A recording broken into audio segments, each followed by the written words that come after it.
It's Friday, and if you're in the UK, you're probably working only half the day or not working at all. Well, we are happy for you. But we must report that the rest of the world remains a glorious mess. There's threat of a new war.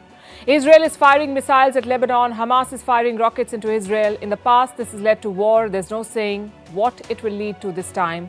We'll get you the latest. In the East, President Xi Jinping says expecting him to climb down on Taiwan is wishful thinking. The Canadians have shot off a jet to monitor North Korea. The Japanese have crashed a military chopper with 10 people on board. And in space, Elon Musk's satellites are falling from orbit. They were supposed to be next-gen satellites. They're dropping like 9 pins. India is giving a serious boost to its space economy. More than 200 space startups and counting. And a new space policy. We'll tell you all about it. First, the headlines. Russia says any peace deal with Ukraine must focus on the new world order. Foreign Minister Lavrov also threatened to withdraw from the grain deal, where Ukrainian wheat is allowed to be exported. China retaliates after the Taiwan president visited the US. Beijing has sanctioned the Ronald Reagan Library, where the Taiwanese and US leaders met, and the Hudson Institute, which honored President Tsai Ing-wen. A UAE court has rejected South Africa's request to extradite the Gupta brothers. The two brothers were arrested in the UAE in 2022. They face political corruption charges. South Africa says it is shocked and dismayed by the court's verdict. Samsung will cut chip production. It's the world's biggest memory chip maker. It is grappling with falling prices and demand for semiconductors. And Thailand's main opposition party makes a big election promise. It will give $15 billion to citizens above the age of 16. That's 55 million people. The party says this will help revive the struggling economy.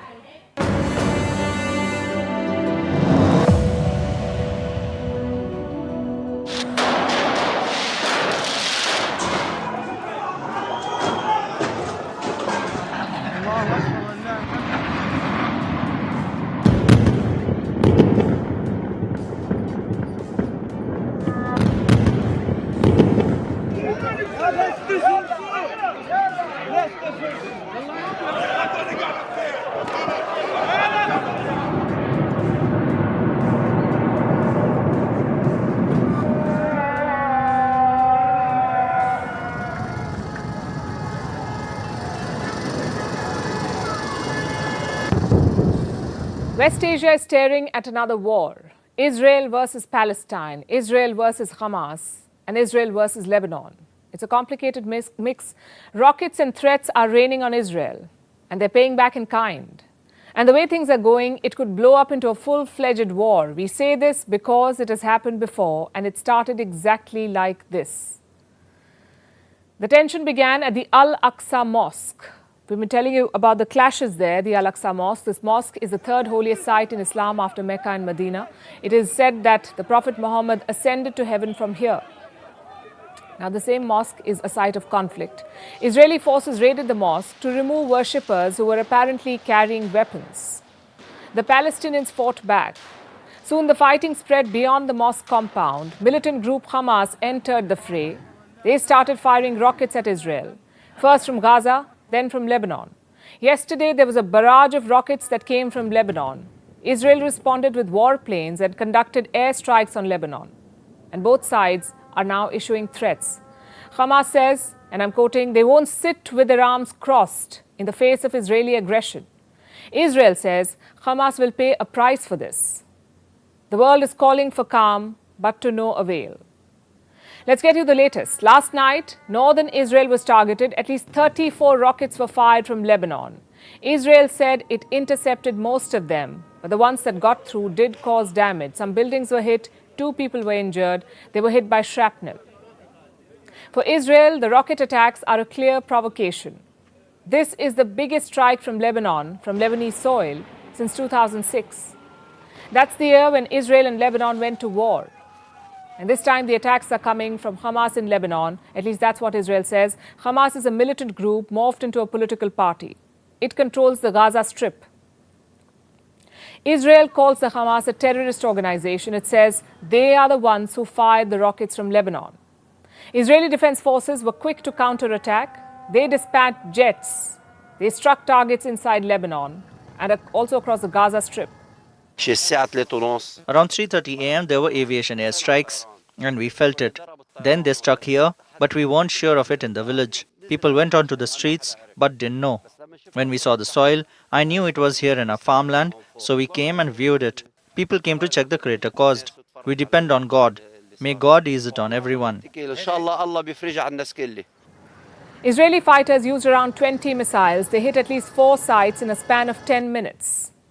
And this may not be the end of Israeli action. Prime Minister Netanyahu has promised a strong response. Recently, I have made it clear that our enemies should not misjudge us. The internal debate in Israel will not prevent us from taking action against them wherever and whenever necessary.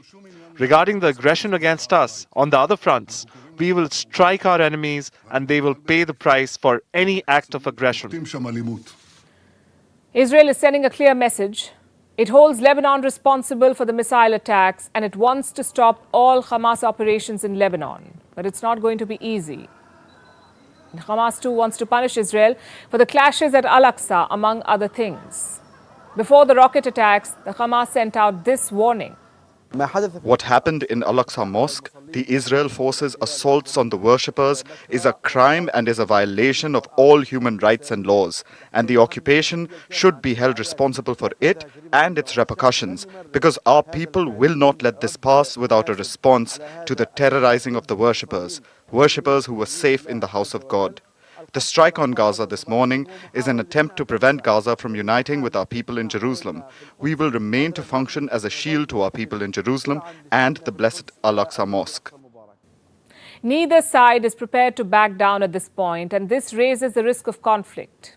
Not the first time this is happening. In 2021, there were similar clashes. They led to a war. Israel and Hamas fought an 11-day war, and the parallels this time are uncanny. In 2021, Israel evicted families in East Jerusalem. Then the Israeli police raided worshippers at Al-Aqsa. That triggered attacks from Hamas. They began firing rockets. Israel fired back with missiles. And 2 years on, the same thing is happening. There is a UN peacekeeping force in Lebanon. It has issued a statement. It says the situation is, quote-unquote, extremely serious. The United Nations has urged restraint. So has the United States. The US, remember, is Israel's top ally. It says Israel has the right to defend itself, but both sides should work towards dialing down tensions. We are concerned by the scenes out of Jerusalem, and it is our viewpoint that it is absolutely vital that the sanctity of holy sites be preserved. We condemn the launch of rockets from Lebanon and Gaza at Israel. Our commitment to Israel's security is ironclad, and we recognize Israel's legitimate right to defend itself against all forms of aggression. America says the sanctity of the holy site should be preserved. And that's a complicated issue.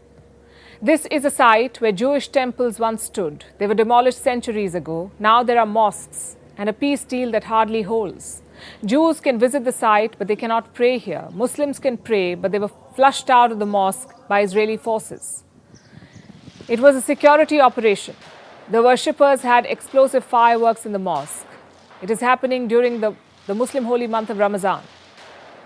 Also the Jewish festival of Passover. As the tension and fighting spreads, the facts are getting blurred.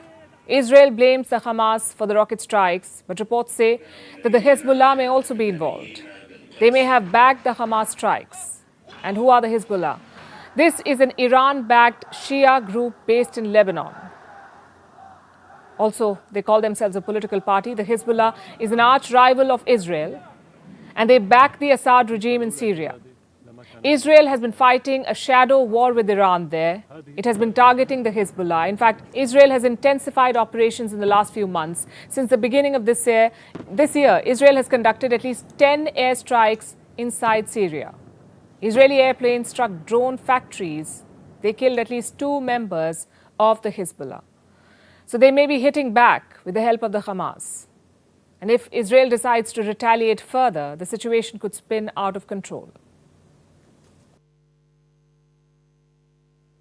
India is on a mission against foreign meddling. A clean-up drive is underway. NGOs and their foreign funds are under the lens, and the latest one to face scrutiny is Oxfam. It is a British charity. India's Home Ministry has recommended an inquiry against Oxfam. On what grounds?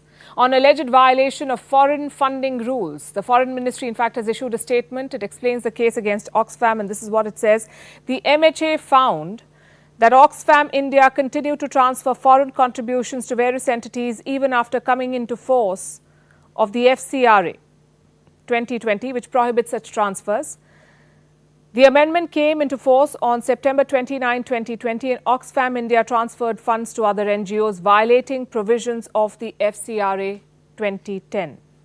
What is the FCRA? It stands for the Foreign Contribution Regulation Act. It was introduced during the emergency in 1976. The law regulates foreign funding to NGOs in India, and it's the same law that is being used in the case against Oxfam. The law clearly spells out the rules. Broadly, it requires every NGO to be registered under the Act. The ones that register get an FCRA license, and they cannot raise foreign funding without these licenses. Meaning, an NGO in India must have an FCRA license to get money from outside the country. That is the law. An NGO must open a bank account to get foreign donations. This account should be opened at the State Bank of India, and the money in this account can be used by the NGO anywhere, ideally for the purpose it is meant for. All such NGOs must file annual returns, and they cannot transfer donations to another NGO. And I repeat, this is the law of the land. Now, India says Oxfam is in violation of this law. This comes from India's Home Ministry. It says Oxfam was transferring foreign contributions to other entities. And where was this money going? Apparently to a think tank. Indian officials say Oxfam routed funds to the Centre for Policy Research, or CPR. Apparently this was in the form of commissions, which begs the question, why was an NGO that claims to be fighting global inequality funding a think tank? The Centre for Policy Research itself is facing scrutiny. In the month of March, its license was suspended. We're talking about the think tank's FCRA license. It was suspended for 180 days, again over alleged violations of funding laws. And these two cases appear to be connected. In 2022, both organizations faced scrutiny by India's Income Tax Department. Tax officials showed up at their offices and they conducted surveys. And now the CBI will look into Oxfam's activities. The CBI is the Central Bureau of Investigation. It is India's premier investigating agency. And the Union Home Ministry has recommended this probe. For some reason, Oxfam keeps running into trouble with Indian authorities. In 2021, the NGO's foreign funding was blocked. The Home Ministry refused to renew Oxfam's license. Again, this was over quote-unquote adverse inputs. After an audit of the NGO's books of accounts, ultimately, India decided to not renew Oxfam's licenses. And what does Oxfam say in its defense? It has approached the Delhi High Court to get its license back. It says it is cooperating with all government agencies. And here's something else you should know. Between 2018 and 2022, India has cancelled close to 2,000 FCRA registrations. And in 2022, almost 6,000 NGOs lost their licenses in India, their registrations seized. The NGOs either did not apply for renewal or the Home Ministry refused to sanction their applications. Oxfam was on that list. Now, critics of the government say that these NGOs are being targeted without cause. But the fact is that NGOs are entitled to legal remedies if they think they've been wronged. And they cannot operate in India without following the law of the land and pushing back against legal scrutiny. Also, it's no secret that NGOs tend to be used as instruments of foreign policy. They function as information providers, in some cases lobby groups and agenda setters. And no one does it better than the West. I'll give you some examples. In the name of aid, the US government was sponsoring efforts to spur regime change in Cuba. The cash assistance was channeled through the National Endowment for Democracy. Through this organization, tens of thousands of dollars ended up in the hands of opposition figures in Cuba, human rights activists, political prisoners, and their families. NGOs were used as weapons in the hands of spies too. This happened in Pakistan when the US was on a hunt for Osama bin Laden. US intelligence went to great lengths to get a terrorist, and the CIA ran a phony vaccination program. They co-opted a doctor linked to the NGO Save the Children. He tried to collect DNA samples from Osama bin Laden's compound. The plan did not work. After Osama bin Laden's death, Pakistan asked Save the Children to leave the country. There are many more such examples, but you get the point. And we're not suggesting that Oxfam is involved in any such activities. The limited point here is that NGOs have an important role to play. They're open to being misused by foreign powers too, and hence the need for scrutiny. Meanwhile, tensions are flaring up in the east too. Regional powers are on the edge. Xi Jinping has ruled out a compromise on Taiwan. More warplanes are entering the region. Canada is sending aircraft to Japan, and a Black Hawk helicopter with 10 people on board is missing. Let's start with China. This week, two top European leaders are in Beijing, French President Emmanuel Macron and European Union Chief Ursula von der Leyen. The French president is getting all the attention, mainly because Macron is appeasing Xi Jinping. He's asking Xi to bring Putin back to reason and end the war. But the EU chief, Ursula von der Leyen, is calling out China. She put Xi Jinping in a spot when she met him yesterday. She brought up the issue of Taiwan. The Chinese president did not like it. And here is how he chose to respond. The Taiwan issue is the core of China's core interests. The Chinese government and Chinese people will never agree to anyone making a fuss about the one China issue. Anyone who expects China to compromise on Taiwan issue is engaging in wishful thinking and will only shoot himself in the foot.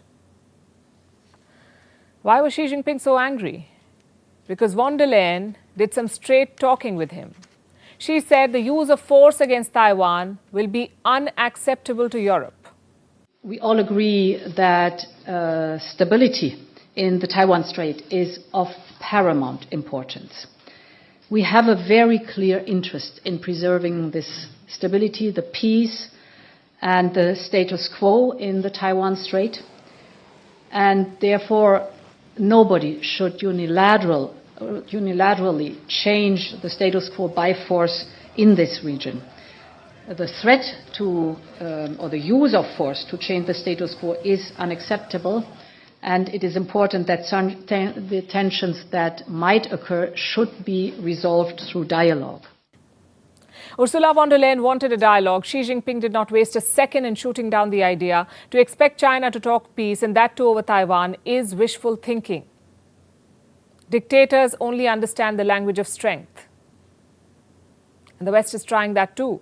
But not with China, because that would be too risky. They're doing a test run with North Korea, you could say. And leading this effort is Canada. It is sending military aircraft to Japan. What for? To put pressure on North Korea. In recent months, Kim Jong-un has stepped up nuclear tests. Last month, Pyongyang tested a nuclear-capable attack drone. The North Korean propaganda machine made some big claims about this. It said this drone can generate a radioactive tsunami. It's hard to verify the claim, but Canada chose to act anyway, and it has sent one aircraft to police North Korea, to make sure that North Korea adheres to United Nations sanctions. Canada has sent the CP-140 Aurora. For the next 6 weeks, it will monitor the region for any suspicious activities. Japan, too, is aggressively building up its military. It faces two security challenges. First, China's aggressive military posture over Taiwan, and second, the nuclear threat from North Korea. Tokyo's efforts suffered a setback today. A Japanese army helicopter crashed into the sea.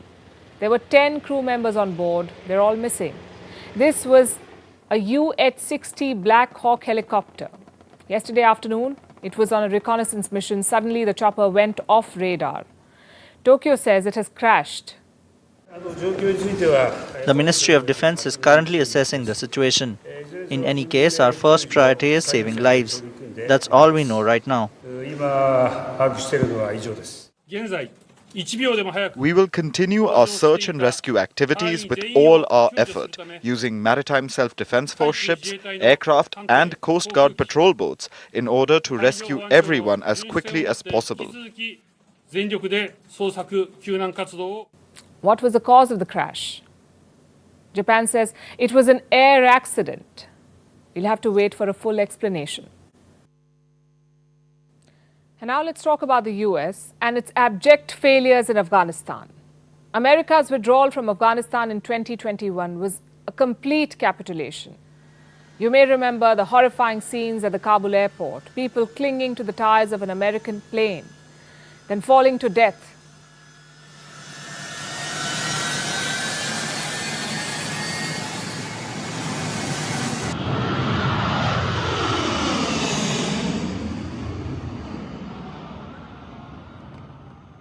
Meanwhile, the Taliban, who the US had been fighting for 2 decades, captured Afghanistan astonishingly fast. Within weeks, they undid everything the US had spent decades setting up. America's failure was so complete that they decided to analyze it. Washington has made a classified report about its dismal retreat. Now, the White House has shared that report with the US Congress and released a short summary for the public. But if you thought the report would be introspective, don't hold your breath. The Biden administration is passing the buck. They're blaming the Afghanistan disaster on former President Donald Trump. This was White House National Security spokesperson John Kirby defending President Biden's role in the debacle. But you need to remember, and I get the question about the previous administration. You got to look at when he came into office, what he was walking into. He didn't negotiate with the Taliban. He didn't invite the Taliban to Camp David. He didn't release 5,000 prisoners. He didn't reduce force levels in Afghanistan to 2,500. And he didn't have an arrangement with the Taliban that they won't attack our troops. He came in with a certain set of circumstances. He had no ability to change. He had to deal with it based on what he inherited. So the White House expects us to believe that Biden did the best he could, that whatever happened was not Joe Biden's fault.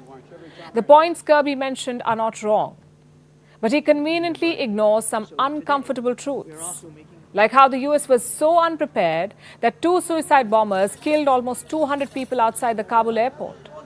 13 US soldiers and 170 Afghans were murdered. Was that the Trump administration's fault? He didn't mention how the US conducted a drone strike in Kabul days later. It killed 10 civilians, including 7 children. Was that missile strike also Trump's fault? The Trump government may be responsible for the hasty manner in which the US pulled out of Afghanistan, but Biden needs to take a larger portion of the blame as well. What prevented him from beginning evacuations as soon as he took office? Biden knew he did not have much time. Why didn't he expedite visas for Afghans who helped the US? The Ukraine war has proved that mountains can be moved for refugees from US allied countries. But all this was swept under the rug, and Biden's achievements were lauded. Proud of the fact that we got more than 124,000 people safely out of Afghanistan? You bet. Proud of the fact that American troops were able to seize control of a defunct airport and get it operational in 48 hours? You bet. Proud of the fact that we now have about 100,000 Afghans, our former allies and partners, living in this country and working towards citizenship? You bet. Now, does that mean that everything went perfect in that evacuation? Of course not. I've talked about it from a different podium. The after-action reviews are now being reviewed by members of Congress, which will lay out things that could have gone better. Nobody's saying that everything was perfect. But there was a lot that went right. And a lot of Afghans are now living better lives in this country and other countries around the world because of the sacrifices and the work of so many American government officials. So yeah, there's a lot to be proud of, Peter. Now, we get that it's Kirby's job to defend President Biden, but seriously, such blatant chest thumping after Afghanistan. The Afghan failure needs introspection and accountability, not theatrics. And speaking of theatrics, Donald Trump weighed in on the issue. He put up this message on Truth Social, that's a social media platform. He called Biden a moron and said the current president alone is responsible. Again, this is deflecting all the blame and not in the best language, we say. They're just pointing fingers at each other, unwilling to look at Afghanistan for what it is, the greatest proof of the failure of US foreign policy. The British crown is under the scanner again. More skeletons are tumbling out of the monarchy's closet. Their links with slavery are being published. Headlines say the British royalty sit on a throne of blood. and for centuries they have benefited from it, all while keeping silent. Now the king has finally spoken out. This was after the release of new research. It shows the British monarchy's links to slavery and how one of their ancestors invested in a slave trading company. King Charles III is supporting this research. Reports say he has also given the researchers an all-access pass. Here's more. For centuries, historians have drawn a link between the British monarchy and slavery. During the 17th and 18th centuries, millions were trafficked from Africa to the Caribbean and North America, and historians have told the world how this benefited the monarchy. But the royal family have almost always been reluctant to address such claims.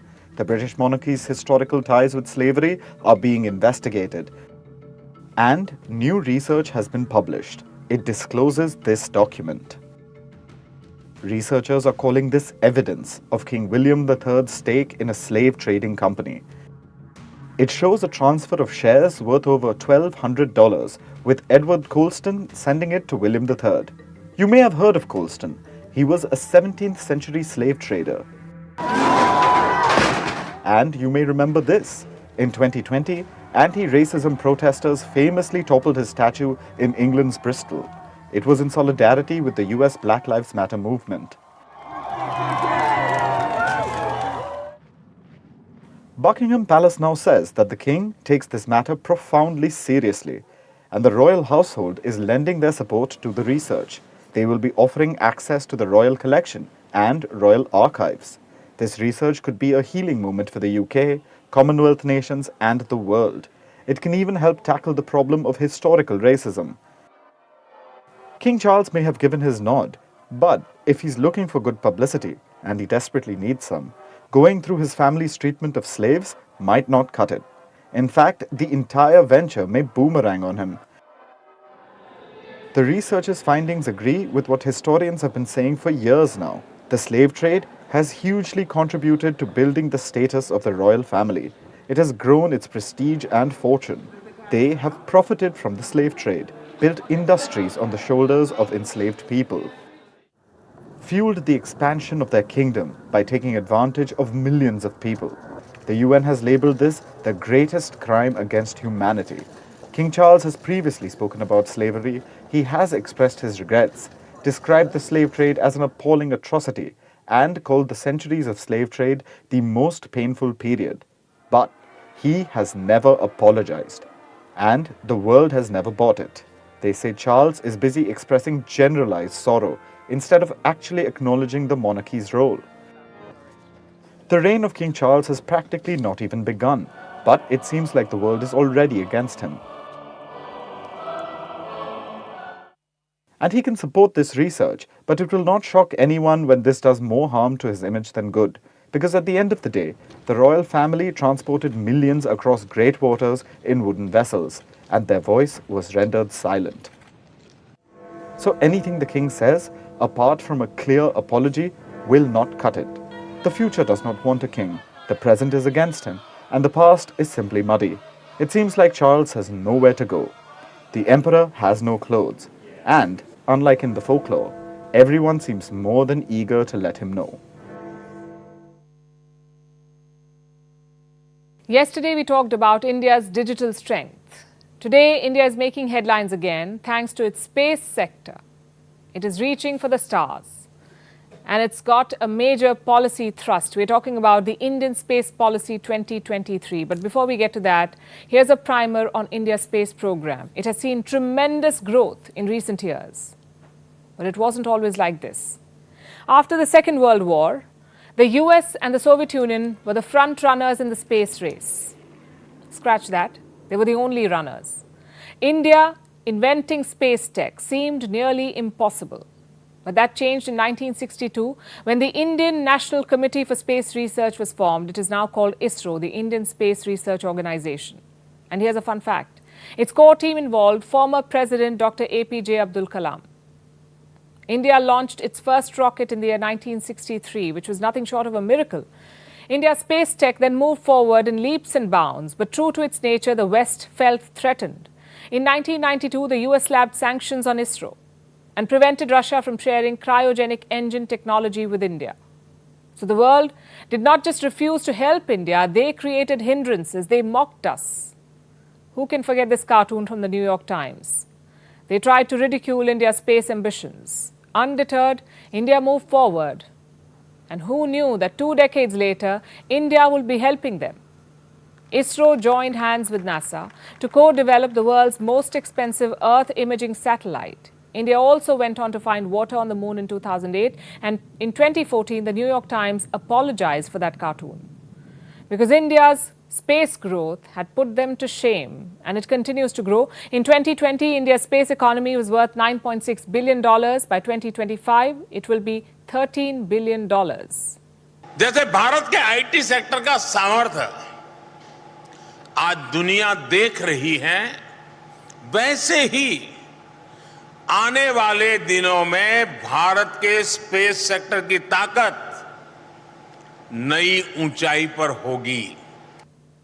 India's space sector is gearing up for a new era, and the best part is this: it's all made in India, indigenous technology and structural ambitious shifts. I'll give you an example. In 2020, India opened up its space sector for private players. The result was this: more than 200 space startups have come up in India in the last 3 years, more than 200. They have collectively raised more than $245 million in funding. And this is just the beginning. Many are even working towards launch services. In November last year, the Vikram S was launched. It was India's first privately built rocket. It was built by a Hyderabad-based startup. This announced the arrival of the private space sector in India. The same month saw 2 more launches. 2 radio communication nano satellites were launched, again by a Hyderabad-based company. Then an Earth imaging satellite was launched, this time by a company in Bengaluru. India also got its first private launch pad. It was established by a space tech startup incubated at IIT Madras. And these are just a few examples. The new space policy will help spawn many such companies. India is launching space reforms to drive its space economy. It is already among the top global players. Indian Space Policy 2023, and which in brief would offer clarity to the role of each of these other components which have been set up to enhance the role of the Space Department, to give a boost to the activities of the ISRO missions, and to have a larger participation, extended participation between the research academia, startups and industry. India's space program has had a spectacular journey. Most of it was driven by ISRO. But there's a lot of untapped potential. Sample this. India's space sector accounts for just about 2% of the global space economy. There is room for private players to drive up this number, and the new space policy should help. It will invite larger participation. But remember, this policy is still short of a bill. A bill would provide a legal framework for the commercial use of space. It would also help create mechanisms for insurance, for instance, against damage in space. Right now, that's not an option, and that means huge costs for private players. So the policy is a good first step. A lot more can be done to unleash India's space economy. They say the sky is the limit. We say the sky is only the launch pad.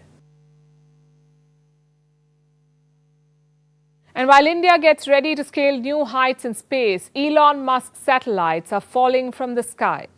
SpaceX launched 21 mini Starlink satellites in February. They were supposed to be next-gen satellites. But they're just not being able to stay in orbit. They're falling off and getting burned to a crisp by the Earth's atmosphere. Meanwhile, China is working on a mega constellation of satellites. It plans to challenge Elon Musk's SpaceX by launching thousands of low-orbit satellites. But why are SpaceX satellites falling off? And why does China want to challenge them? Our next report tells you more. We've all heard about shooting stars. Meteors that burn up as they enter the Earth's atmosphere. But if you happen to spot a shooting star in the sky recently, it may have been a SpaceX satellite falling from its orbit. Because that's what's happening to Elon Musk's next generation satellites. They're falling from the sky. What you see falling here is a SpaceX V2 mini satellite. The satellite was among the 20 others launched by Elon Musk's company on February 27th. These mini-satellites are stopgaps. They're meant to help Starlink increase its capacity. And what is Starlink? It's SpaceX's satellite internet network that provides internet coverage to over 50 countries. But why does Starlink need to increase its capacity? Because its demand is rising. And it's rising so fast that SpaceX had to launch temporary satellites. Until they launched the full-sized versions, they decided to make do with the mini-satellites.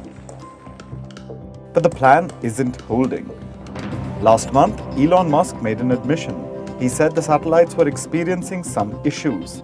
In fact, the whole bunch of 20 satellites could be deorbited, a fancy term to say they may all fall.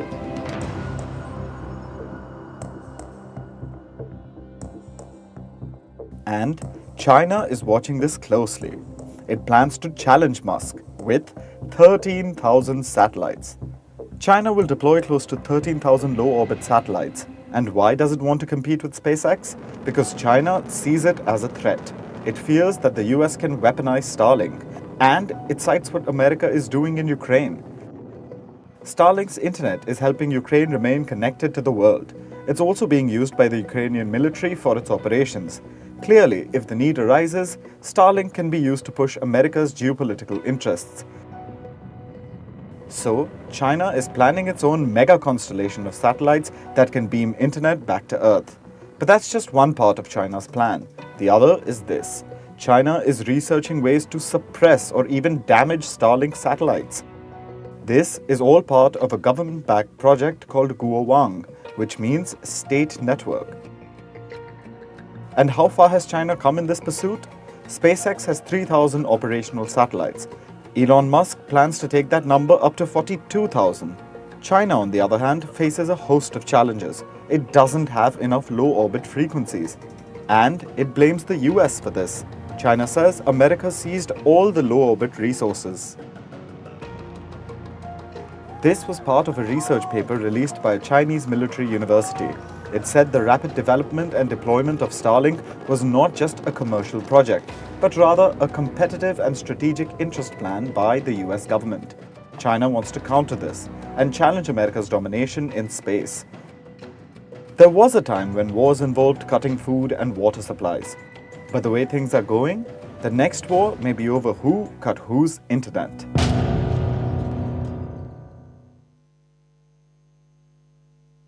Let's return to what's happening on the planet and have a look at what's going on in Myanmar, a country that has been under military rule for 2 years now.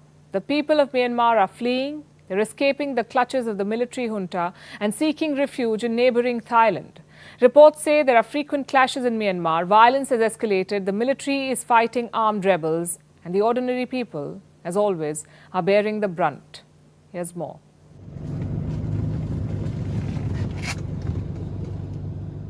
This is what the border between Myanmar and Thailand looks like. These are people who fled their homes. They come from Myanmar, and Myanmar is at war.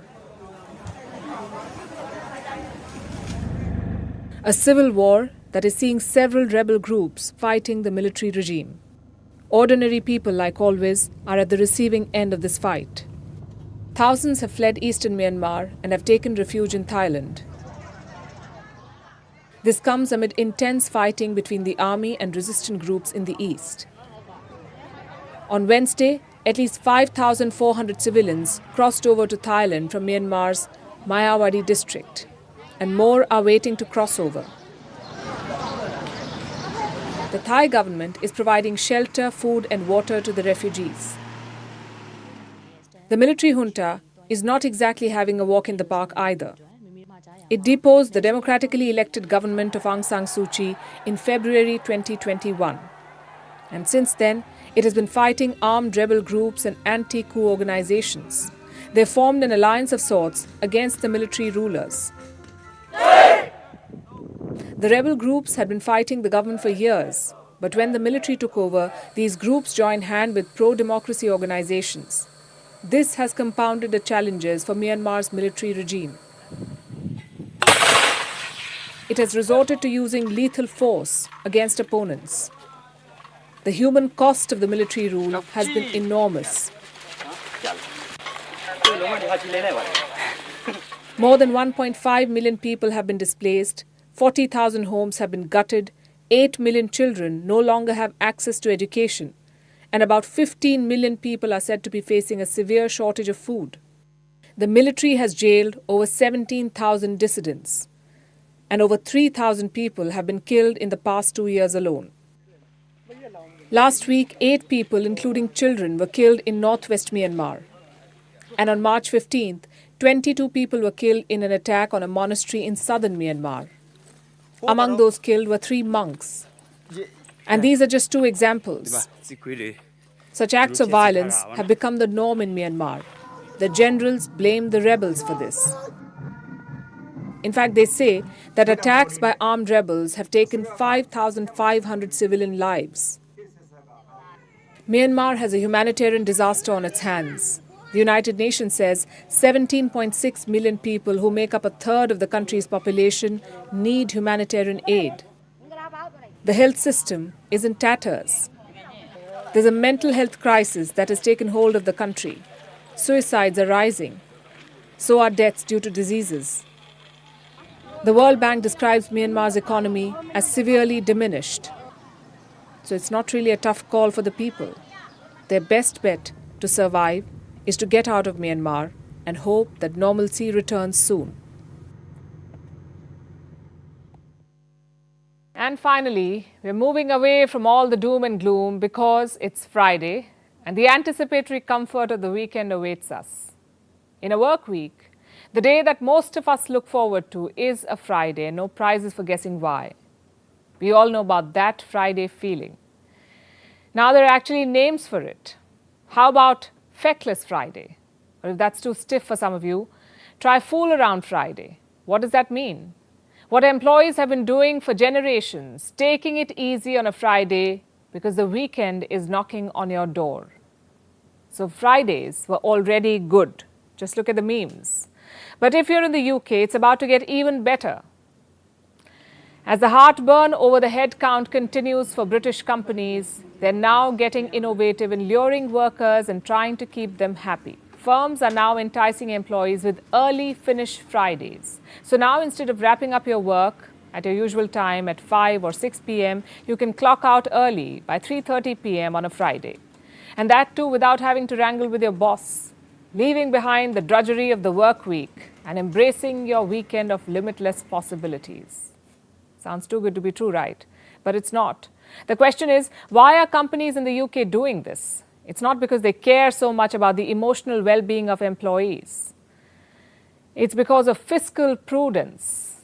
Let me explain and take some of the joy out of it.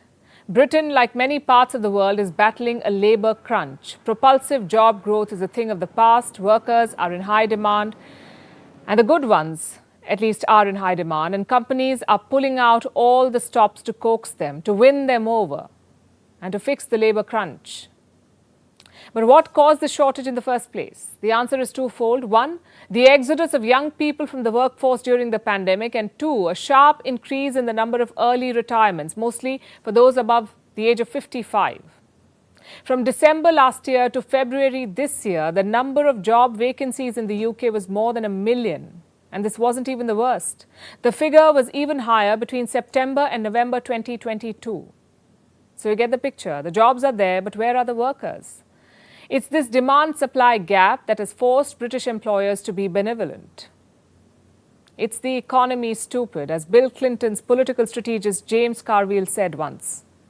In March, more than 1,400 job listings in the UK posted early finish Fridays as a perk for prospective employees.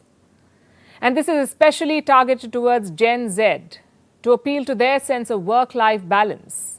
And early finish Fridays are not the only enticement. Some companies are offering additional perks like massages, free barista-style coffee, a day off for your birthday, summer festivals, regular social gatherings. Do you hate your job yet? Well, let me help you. Early finish Fridays are particularly popular in IT, engineering and sales jobs. Many others don't work on Friday at all. They have a 4-day work week. You may remember this from last year. Between June and December, 60 companies in the UK tried this, a 4-day work week. This was a trial. At the end of it, more than 90% of the participating companies decided to continue with it. 18 of these companies made it a permanent policy, a 4-day work week. So if you are about to enter the workforce in the UK, you could be looking at either no work on Fridays or early finish Fridays. And those are good odds to have, we say. They may or may not solve Britain's labour shortage. But for those scuffed up by the stress of the work week, it is salve for the soul. So put on your party hats or get in your pajamas and grab a book because it's a Friday. And now it's time for Vantage Shots, images that tell the story. We're starting with the US. 3 Democrats got a hero's welcome at noisy gun control protests in the Tennessee Capitol. This was ahead of a vote from Republicans to expel them for joining a gun protest last week in the wake of the Nashville shootings. In France, protests over the pension reform are still going strong. Hundreds of thousands of people stormed the streets against the pension reform. They also targeted President Macron's favorite bistro in Paris. In Sudan, hundreds of pro-democracy activists took to the streets. The military is supposed to hand over power to a civilian government. It's been delayed, hence the protest. And finally, what happened today in history? In the year 1994, a civil war erupted in Rwanda. In the months that followed, the Rwanda genocide took place. It saw 100 days of slaughter. Over 800,000 people were killed. They belonged to a minority group. It was one of the darkest episodes in modern-day Africa. We would have liked to end with better visuals, but this is our world. We're leaving you with this. Thanks for watching. See you next week.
So I definitely agree with what you're saying, Anusha, and that's exactly what our Honourable Minister has said today. If Sujata had bothered to listen to his statement in totality, he's very clear when he says it's not going to be PIB fact check per se, but there is going to be an independent body of credible people with absolute representation of different sections of society, ideologies, who are going to decide what is correct and what is not, and why not, what is wrong with that. See, in any case, when you're in a country like India, there is going to be conflicting opinions about everything, and nobody is stopping that. Let's make that one thing very clear. And this government, with all the dialogues that you hear from the opposition and especially the Congress, the fact that they're able to say all this and get away with it is because there is free speech in this country. I read this proposed change in the IT rules, and if one goes to the wording of it, I want to point out two things.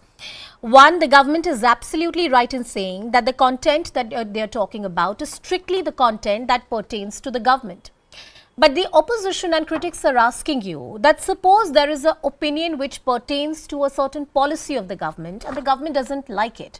They flag the content, will it be taken down? And can this particular change be misused? Is the question which is put out in the public domain. Please answer that.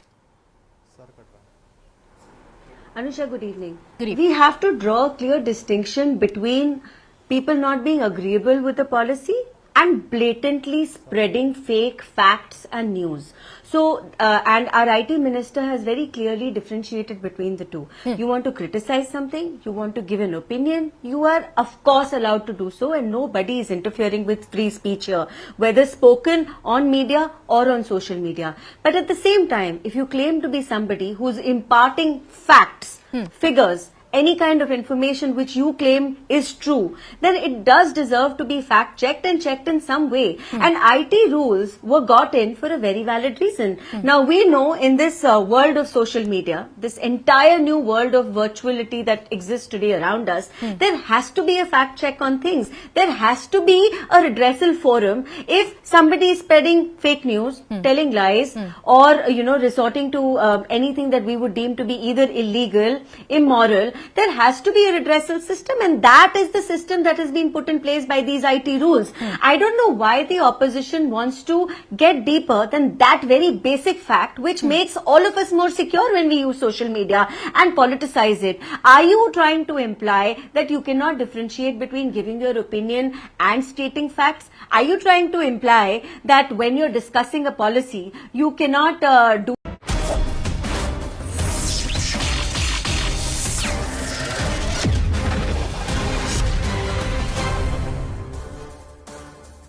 Namaste, Jai Hind, and welcome to this edition of The Right Stand. I'm Anand Narsuman. Ladies and gentlemen, we start with down south, the state of Tamil Nadu, where there is, yet again, a government versus governor situation brewing, especially with the ruling disposition, the DMK, not taking kindly to some of the comments made by Governor R.N. Ravi while he was addressing a gathering and making certain observations.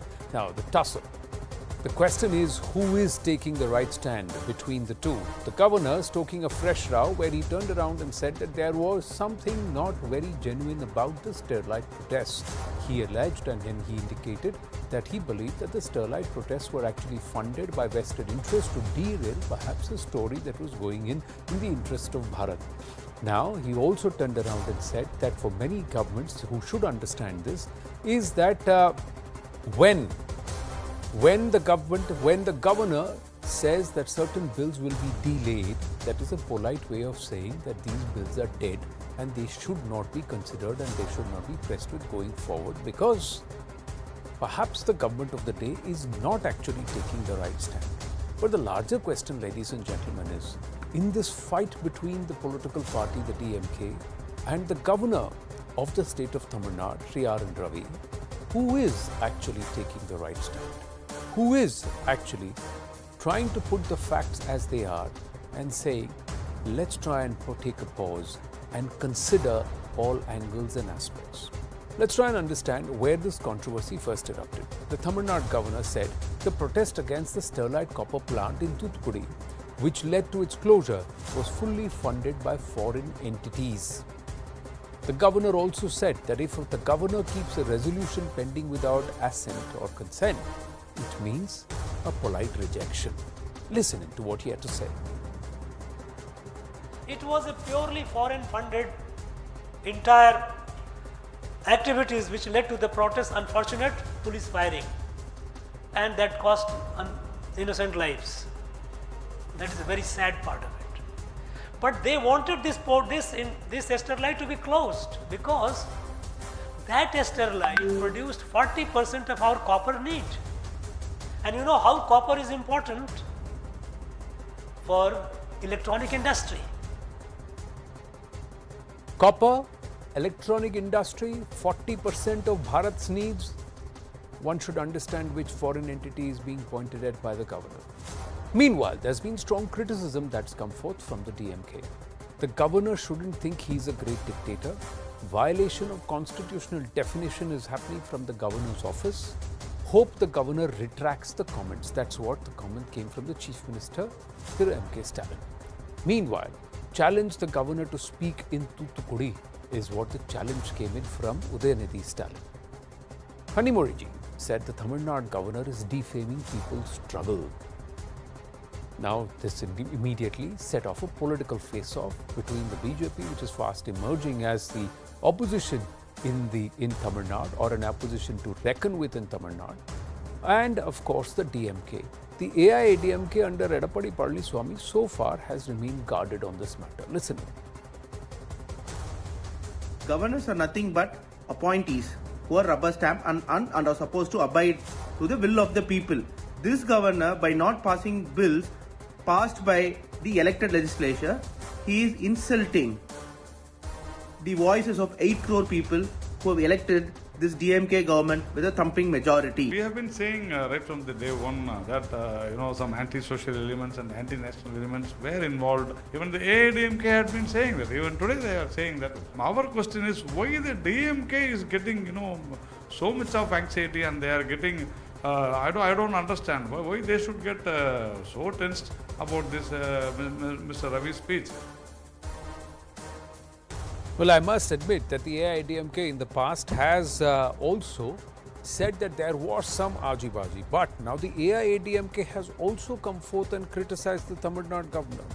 They have said the AIADMK leader KP Munuswamy told reporters that in Krishnagiri that action was taken against Sterlite based on the sentiments of the people. So once again, there is a certain guarded approach, because what about the local sentiment or the people's sentiment? But are facts facts? Who's been economical with the facts and who's playing up one against the other? Let's get into this face-off. Narayanan Tirupati of the BJP, Tamil Nadu BJP Vice President, is with us. We also have Manu Sundaram, DMK spokesperson. Namaste and Jai Hind to both of you gentlemen. Thank you for joining us on the right stand. Manu Sundaram ji, let me ask you, you may disagree with the governor, but for your own party colleague on a public platform to call saying that governors are mere rubber stamps, is that not an insult?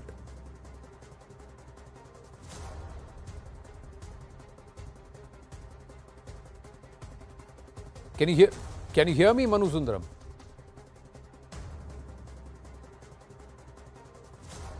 Manu Sundaram ji, can you hear me? Sorry, Anand, I cannot hear you. Can you hear me now? Question? Am I audible to you now? We'll just try and fix that connection. He's joining us via Zoom link. But Mr. Nar, can you hear me, Manu Sundaram ji? I can hear you now. I apologize. I Okay. didn't hear much of what you said. Could you please repeat? No, my simple question was, we heard Dharanidharan ji there saying that a governor is nothing but a mere rubber stamp.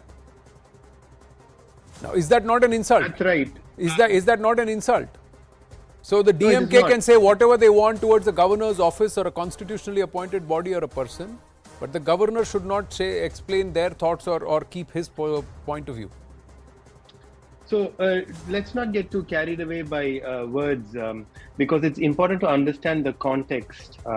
And the words rubber stamp, shorthand, have all been used in various Supreme Court judgments. Now, what you and I and all of us can agree upon is that the governor holds a constitutional office. With that comes constitutional duties, constitutional proprieties.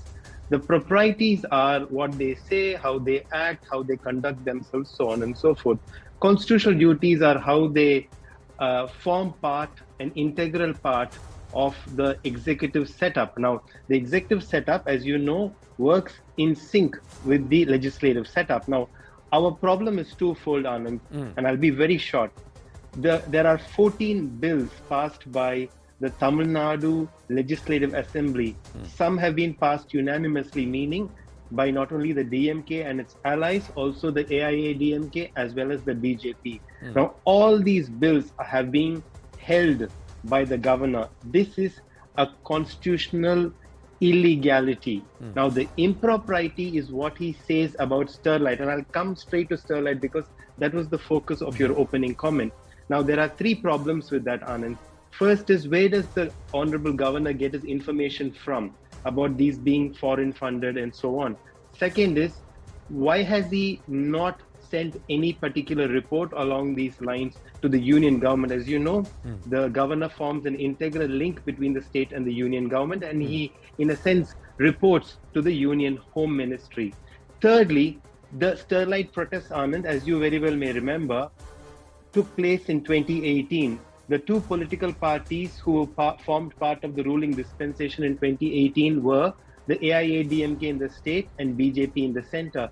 If the governor's allegations are true, does it not reflect a poor intelligence setup by the then Union Home Ministry under BJP, as well as the local intelligence by the AIADMK, to allow foreign-funded or foreign-backed entities to run away with the nation's agenda? So this question really must be answered by the BJP. Let us take it to the BJP, now. Manu Sundaramji. Let us take it to the BJP. I have a few questions which I'd like to ask of the DMK beyond the realm of what has happened in the past. But since you've raised some very pertinent points, let the BJP answer that first. Yes, Narayanan Tirupati ji, it happened during when the AIADMK and the BJP were in power, or at that time. At that time, nobody called it a conspiracy. The governor is sitting on bills which have been unanimously passed in the assembly. So is the governor abiding by his constitutional role and responsibility?